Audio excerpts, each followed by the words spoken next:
I'm excited for you to hear today's podcast where we talk about the great hero, Winston Churchill, but how you can be a hero too and help save our nation. You were made for more than the status quo. I'm Pastor Steve Gray, and this is the More Faith, More Life podcast. This podcast is for Christians with an ambitious heart who want to be more for their family, do more with their career, and see more of God's promises in their life. I've spent many years as a worship artist, minister, nonprofit leader, bold truth speaker, and most importantly, father and spouse. When I was in my early 40s, I was craving more from God and more from life. I'd done everything I was supposed to do. My life was good, but it wasn't good enough. So I spent the following years diving into the Word of God and searching for the biblical principles that would bring me closer to God and help my purpose and life flourish. That's what I want to share with you. In every episode, you'll get practical tools based on real-life experiences that you can put into action to redefine your faith and ultimately your life. So, if you're ready to do more, subscribe to More Faith, More Life, and hear an unfiltered biblical truth every week. It's time to be and experience more.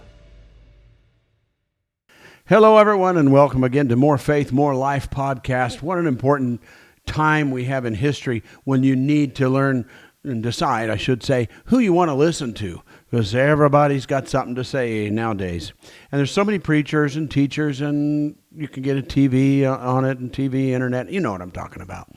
But Paul in the Bible tells us that you don't have very many fathers. You got a lot of everything else.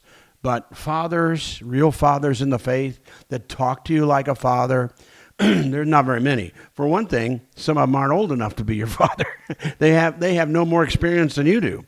And so there again, you don't just spend your whole time being entertained by your favorite speaker, podcast speaker, or preacher, or whoever it is, politician, whatever, and realize there's some you need to really zone in on. And I want to be that person to you because that's what I do. I can be a father to you in the faith, giving you more faith, more life, and help you get ahead and say the things that really need to be said and that you'll probably not hear anywhere else. And you might say, well, what makes you say stuff that nobody else is saying? Partly experience, obviously, and experiences. But it's my purpose. My purpose is not to be your buddy, right? My purpose is not to get money out of you, even though I'd love to see you do it, just because you say, I need a father, and I want to make sure this guy hangs around and does it and let him know that what he's saying is important to me. Yeah, okay, that would help. We got some books we're publishing, and I'll talk about those in a little bit. And so, it goes to help with books and broadcasting and all that kind of stuff. But I'm not doing it to raise money. I'm not doing it to be your friend. I hope I'm friendly. I hope you're friendly. But I'm not doing it to be your friend. I'm not being to be your buddy. I'm not being it so that we can go out and Zion's here with me, the producer. Right, Zion, to go out and play golf together. I'm not golfing anymore, but that's years ago. But, that's not here. So I get a golf buddy. I mean, those are all important things. But you've got to have, when you got available, a spiritual father, a father even. It's spiritual, but a lot of it's practical. And so I want to help you have more faith, more life. Tell your friends. So let's get to it today and just talk today. Because I want to talk about being impressed with, I would say, my hero. It's not really a hero in the faith. I have heroes in the faith that are in this country and that are alive right now. And so, I probably wouldn't separate one from the other and name somebody right now. But my hero overall, one of them overall that affects me in all my thinking, including the spirit, is Winston Churchill. You don't know who he is. If you're too young or you just know his name, at least go online and figure out a little bit about him, okay? This guy not only changed the world, he saved the world. Okay. I know you're thinking Jesus is the only way savior. But he was raised up, I believe, by God, and he saved Great Britain, and he saved Europe. Americans helped. Obviously, he wanted our help. He needed our help, and we did help. Obviously, my own father fought in Europe. in the Navy, and then in the Battle of the Bulge off of a ship on land. And he also fought in the Pacific War there. And battleships, he was a gunner, shot the big guns. And the ones you see him twirl around in and shoot, that's what he did. He was shot down once. Well, not really shot down, but he was going up the ladder while they're under attack. And something exploded, and his leg got hit with shrapnel, a piece of metal. And it tore into his leg. Of course, obviously, he fell down the ladder, broke his leg, had to fix his leg, sew it up, broke it, put a cast on it. And so, Americans helping in the war is a big deal to me. I have history to talk about that I learned and watched after he came back. Of course, I wasn't born when he came back, but eventually tried to get him to talk. However, Winston Churchill stood alone when he had to. And the remarkable thing that I like about him is sometimes today we hear the word prophetic or prophecy or they're prophets. And they sort of just say nice things to us, say God's telling you he loves you and everything's going to be okay and he's going to send you money and, and a new wife. I don't know, all the stuff people come up with, That last one I probably could have left off. Okay, but Winston Churchill was prophetic in a remarkable way, hearing from God. And he knew what Germany... No, wait, let's back up. What the Nazi Party, the Nazis, not Germans specifically, but the Nazi Party, through Adolf Hitler, he warned them years ahead, almost a number of years, before 1939, in the 1930s, of what was going to happen, what was going to take place. He warned, and the war could have been avoided had they listened to this man, Winston Churchill. Well, obviously, they didn't, or we could escape the war, but they didn't. And even up to the year before the war, the guy before him, Neville Chamberlain, went and met with Hitler, and Hitler made promises, and Neville Chamberlain says, we have this going, we're never going to go to war with one another again. That was one of his lines, because there was World War I before that, and Germany was in that, Britain was in that, and we were in that. Other countries too. And so, but it was decided, there's a peace thing, and we're just going to give them a little bit of land, and then Adolf Hitler promised he's not going to want anything else. And of course, a year later, I don't know if it's to the day, but a year later, then they invaded other countries, and it was very rapid deployment. And it was called the Blitzkrieg, which means lightning fast, like a lightning bolt type of attack. And they did it well. And so I admire Winston Churchill because he stood up and warned with great words. And then afterwards, he became prime minister. Neville Chamberlain not only would step down, then he died, but they listened to him. Then they listened to Winston Churchill. And at that point, he began to shine even greater with words that brought the nation of Great Britain to victory. Because, see, France, you might not know this, and you may not care. I like it because it's great history. That affects us today, which I'll remind you of. But anyway, so I'm telling you father stories, okay? And so France, did you know France, if I have my information right, actually had a larger military by numbers than Germany. Yet Germany invaded, and they didn't fight. They just gave it over. I guess they'd had enough fight from the World War I, which was just 20 years before, right? And so they'd had enough. But then that's what Adolf Hitler was hoping Great Britain would do, and they would have probably made some kind of appeasement or peace thing until Winston Churchill came along, which he was there, but once he got elected, now he can speak. And people will listen because they had no other voice. And he said, no, we will never surrender. We will never. We will fight them everywhere, on the beaches, in the city. And And Adolf Hitler and the Nazis need to know you are up against a people that will never surrender. Will never do kind of what France did and some of the others did. Some of them, we admire them because they tried. Other nations tried. There's the Polish, Poland, great heroes. How did they do it? Because they were fighting both Russia and who was supposed to be their ally at the time, betrayed them. And now they got Russia and they got Germany. And they went on fighting. Children, young boys, made ways for the mail to be delivered. And 12-year-old boys would run the mail through the streets of Poland so they could communicate. Great heroes. And then, of course, the Jews that were there that stayed. We can talk about that later. But they packed all of them in from other countries, too, into 400,000 of them into this square block thing. Horrible, until they,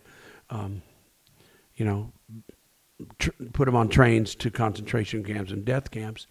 And till you go to Poland now, you can find Jewish people in Poland, but it's very difficult. There's not many. They have a great museum, by the way, in Warsaw, of not of the war, but the history of the Jewish people, one of the outstanding places I've ever been. So Winston Churchill, everybody else either rolled over or they did the best they could and they couldn't. They just couldn't do it.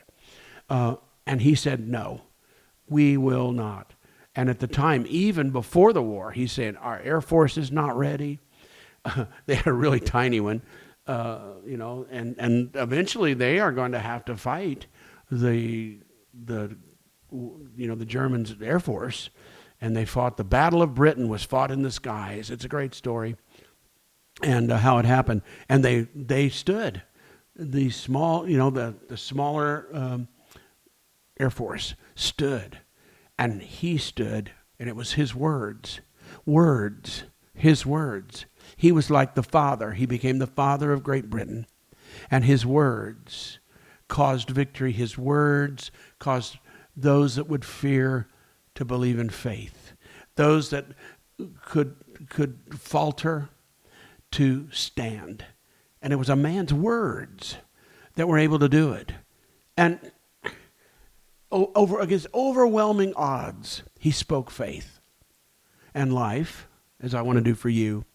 And so when you hear his speeches, or you just, even if you don't get to hear that many of them, if you're not even interested, but to see the great words and the power of words to guide a nation when no one else would speak, no one else. And it's just amazing. It's also amazing that he warned ahead of time and nobody listened.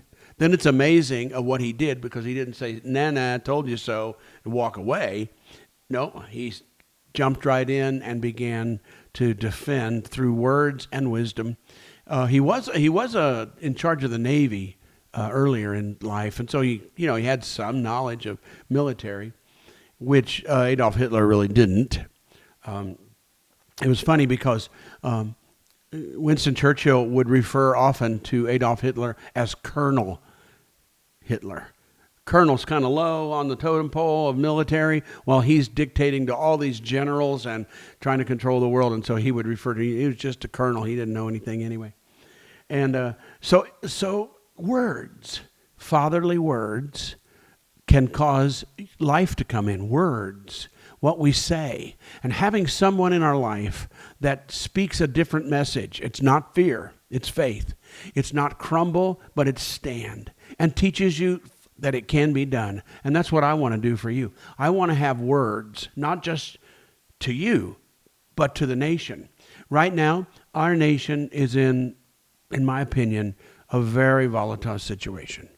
You can pick what you want. I'll talk to you as a dad. Here we go. Son, daughter, granddaughter, grandson. I got them all. I want to talk to you like I would my own kids. We're in a very bad situation in our country. And most people don't realize it.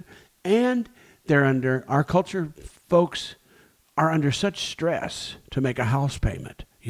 Right now it's worse because housing has gone up, payments have gone up, taxes have gone up, and of course food. I was at the grocery store, people laugh because for years and years I never went to the grocery store, never shopped, for anything, but I didn't have time. And now later at night, I before the stores closed, and some of them stayed open 24 hours, but not anymore. They're closing around here about 11. But if you go from 10 to 11 on some night, there's hardly anybody there. And so it's a time Kathy and I get together and we push the cart and we buy stuff, together.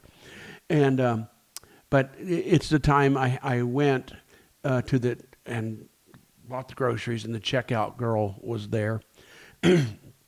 And I don't know, we probably spent $300. We hadn't been for a while. And so for two people, that's average probably by now. And we spent $300, and she was doing the thing. And then she told me, she said, the lady that was right before you spent $500 on groceries. And you know what? Instead of saying, aren't prices sky high? Isn't everything going crazy? She said, you know what? I would like to get to the point in my life where I could spend $500 on food. Remarkable, right? Remarkable. Not upset at the lady that she spent $5 or I spent $3, but a goal in life that I want to get my life, that if I need to spend $500 or I just want to spend $500 on groceries, I can. I said, that's good. That is a good goal. And I said, you know what? You can get there. And I know how you can get there because I was poverty. I was a young man in poverty about her age. I was in poverty. I had nothing. I knew nothing. I had no financial training. I had no father, no financial training. I had no help from anybody. Nobody ever gave me any money. I had to put myself through everything. And I was pretty much self-made. But I learned. And I learned the wisdom of God. And I learned to let others grab fatherly advice as I could from other preachers that like I said, that I really admire. Fathers in the faith. So you can do that too. And you need to hear these words. I'm telling you, the nation is on the edge of not so good things. So we have inflation. We got the housing market is not looking good at all. Groceries, and you go buy groceries, gas prices, they cheated us on that. What happened was they went to our reserves for emergency, took them out of emergency and gave it to us so that we could keep the prices down. But we're driving on our reserves. And then on top of that, I was a little more favorable. I was really interested in electric cars. I don't know, Zion, about you. We have friends with electric cars, right? But now one person told me about a trip they took, and they got stranded and they couldn't find, and they had to wait in line, and then they couldn't find a place to plug in. It was not a good story, and there's lots of stories like that. And then in other states, they're short of electricity on the grid, so you say plug your car in, and they can't. And so it's just, we need to solve this with electric cars, if you like, but we need to solve the oil problem too. And the oil problem is not to get our reserves. It's like you going to your savings account and spending all your savings, and then there's an emergency, okay? Well, in our case, we're using our reserves for emergency. What if a war breaks out? What if we go under attack? What if a country just cuts us off? Well, instead of having to go to our reserves, we should be producing it ourselves, as you know. And I know. People are so concerned about the environment that 20 years or 30 years or 50 years, we won't have this or we won't have that. Well, we might not anyway. Because if China attacks Taiwan, guess who makes all of the stuff to keep your life going? Your phone, your TV, Zion, all the gadgets that we all have. You know what's in those chips? Microchips. You know who makes all the microchips in the world mostly? Taiwan. The United States should have, didn't. Other countries could have. There are some, but they're smaller. They don't do it. If China takes over Taiwan, what do you think? What do you think they're going to do if we say, well, we're going to go to war? Which I don't know if we will anymore, but go to war. What are they going to say? Sorry, no more chips for you. No more. And we'd go, what? I can't use my phone. I can't buy a new phone. I can't watch TV. I guess you have an old TV, but eventually the TV channels, the cameras they run so we can watch and make movies and watch the news, watch the ball games or whatever, it's going to shut down. And there you can stick your head in the sand and say, oh, that'll never happen.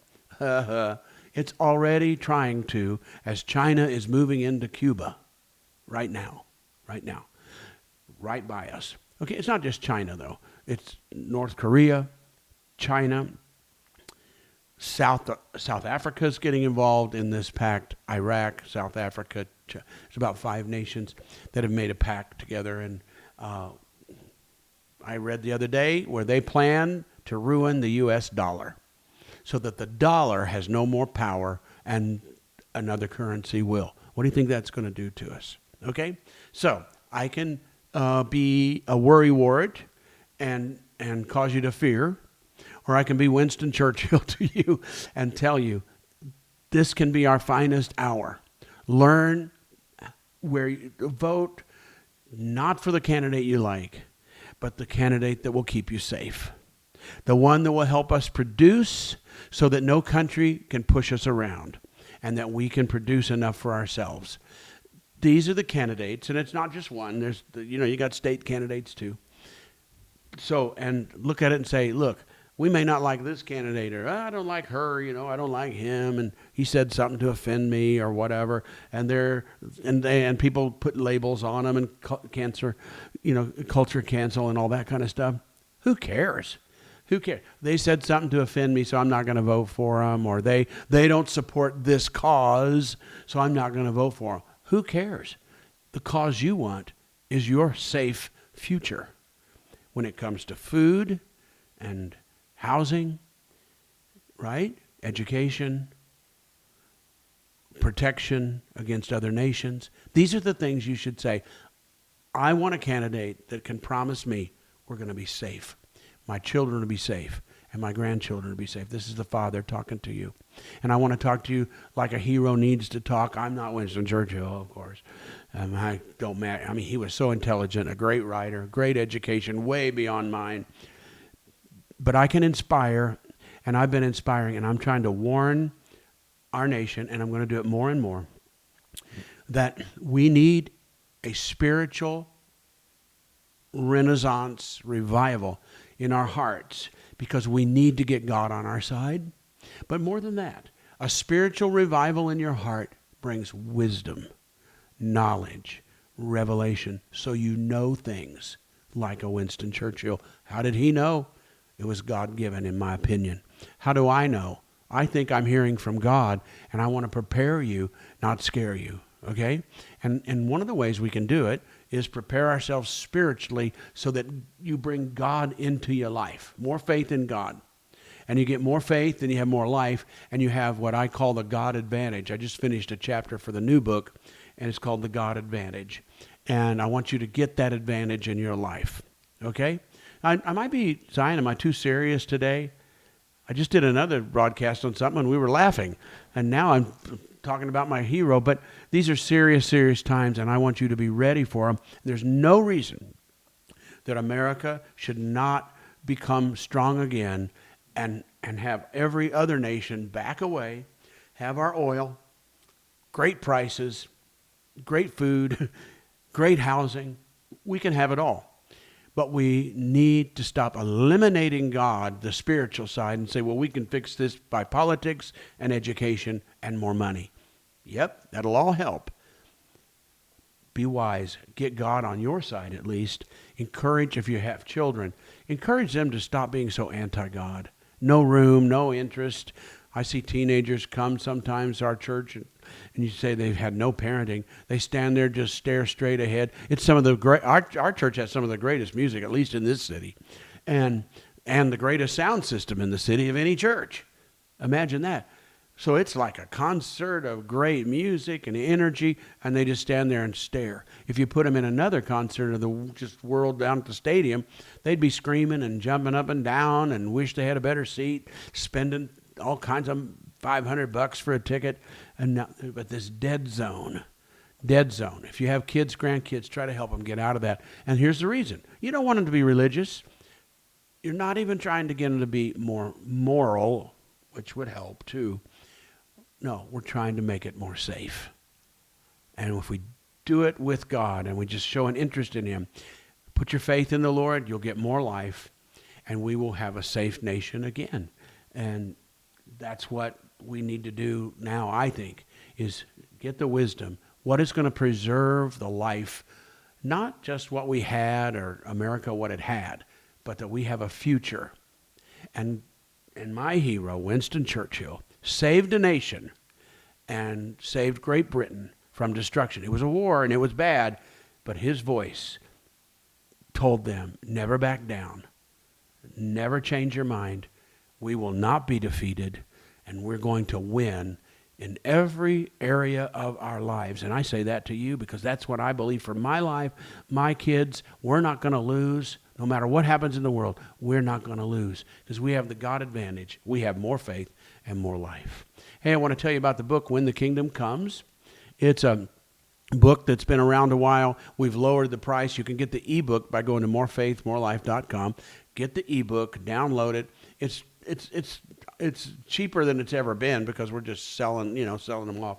And but you need it because it's lessons in revival and the outpouring that we had. It's lessons. You will read things about Bible verses you've never heard before. They're true because they're in context of nation Israel and first century Judaism and Christianity. Get the book. When the Kingdom Comes, you can still get My Absurd Religion is on there, and we'll be adding more products, and I'll be finishing a new book soon that you can get that ebook too. And so go there, do that, support, make a donation. I'm just here to help you. I'm not here to be your buddy. I'm here to save your life and your family. Okay? So let's do this together, and thank you for being together today. Don't forget to check in next week, and we'll learn more about more faith, more life that's going to save you in this dangerous world. Till next time, bye-bye.